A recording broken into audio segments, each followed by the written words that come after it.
ಮತ್ತೊಂದು ಮಿನಿ ಬ್ಲಾಗ್ಗೆ ಸ್ವಾಗತ. ಇದು ಗಣೇಶ ಹಬ್ಬದ 3ನೇ ದಿನ. ಇವತ್ತು ನಾವು ಗಣೇಶ ವಿಸರ್ಜನೆ ಮಾಡ್ತಿದ್ದೀವಿ. ಹಾಗಾಗಿ ಪೂಜೆಗೆ ಹೂ ತಗೊಳ್ಳೋ ಅಂತ ಗಾಂಧಿ ಬಜಾರ್ಗೆ ಬಂದ್ವಿ. ಬೆಳಿಗ್ಗೆನೆ ಗಾಂಧಿ ಬಜಾರ್ ತುಂಬಾನೇ ವೆರೈಟಿ ಹೂ ಸಿಗುತ್ತೆ. ನಾವು ಹೋದಾಗ ನಮಗೆ ತುಂಬಾನೇ ಅಟ್ರಾಕ್ಟ್ ಆಗಿದ್ದು ಈ ದಾಸವಾಳ ಹೂ. ಊರಲ್ಲಿ ಮನೆ ಮುಂದೆನೇ ಇರುತ್ತೆ. ಪೂಜೆ ಟೈಮಿಗೆ ಹೋಗಿ ದೇವ್ರಿಗೆ ಅಲಂಕಾರ ಮಾಡ್ತೀವಿ. ಆದರೆ ಬ್ಯಾಂಗ್ಳೂರಲ್ಲಿ ದಾಸವಾಳಗೆ ದುಡ್ಡು ಕೊಟ್ಟು ತಗೊಂಡಿದ್ದು ಫಸ್ಟ್ ಟೈಮ್. ಹಬ್ಬ ಟೈಮಲ್ಲಿ ಹೂ ರೇಟ್ ಜಾಸ್ತಿ ಇತ್ತು. ಇವು ಸ್ವಲ್ಪ ಪ್ರೈಸ್ ರೀಸನೇಬಲ್ ಅನ್ನಿಸ್ತು ನಮಗೆ. ಸೊ ನಮಗೆ ಬೇಕಾಗಿರೋ ಹೂ ತಗೊಂಡು ನಾವು ಮನೆ ಕಡೆಗೆ ಹೊರಟ್ವಿ. ನಾವು ಗಾಂಧಿ ಬಜಾರಲ್ಲಿ ಯಾವ್ಯಾವ ಹೂ ತಗೊಂಡಿವಿ ಅಂತ ನಿಮಗೆ ತೋರಿಸ್ತಾ ಇದ್ದೀನಿ. ಇದು ಸಿಂಗಲ್ ಆಗಿರುತ್ತೆ. ಅದನ್ನ ಜಾಯಿಂಟ್ ಮಾಡಿ ಹಾರ ಥರ ಮಾಡ್ತೀವಿ. ಆಮೇಲೆ ದಾಸವಾಳ ಹೂ ನೋಡಿ 12 ಪೀಸಸ್ ಇದೆ. ಇದಕ್ಕೆ ಎಷ್ಟು ಕೊಟ್ವಿ ಅಂತ ಅದನ್ನ ಗೆಸ್ ಮಾಡಿ. ಫ್ರೆಶ್ ಅಪ್ ಆಗಿ ಗಣೇಶಂಗೆ ನೈವೇದ್ಯ ಮಾಡೋಂಥ ಇವತ್ತು ರವೆ ಉಂಡೆ ಮಾಡ್ತಾ ಇದ್ದೀನಿ.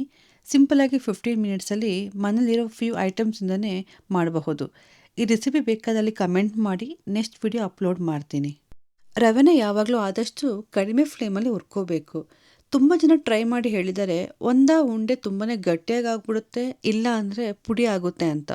ಬಟ್ ರೈಟ್ ಪ್ರೊಸೆಸ್ ಫಾಲೋ ಮಾಡಿದರೆ ತುಂಬಾ ಚೆನ್ನಾಗಿ ಬರುತ್ತೆ. ಇವಾಗ ನೋಡಿ ಹೂವಿನ ಹಾರದ ಫೈನಲ್ ಲುಕ್. ದೇವರಿಗೆ ನೈವೇದ್ಯ ಮಾಡಿ ಪೂಜೆ ಮಾಡಿ ನಾವು ಆಫೀಸ್ ರೆಡಿಯಾಗಿ ಹೊರಟ್ವಿ. ಗಣೇಶ ಹಬ್ಬದ ಕಂಪ್ಲೀಟ್ ವ್ಲಾಗ್ ನಮ್ಮ ಚಾನಲ್ನಲ್ಲಿ ಬರುತ್ತೆ. Thank you.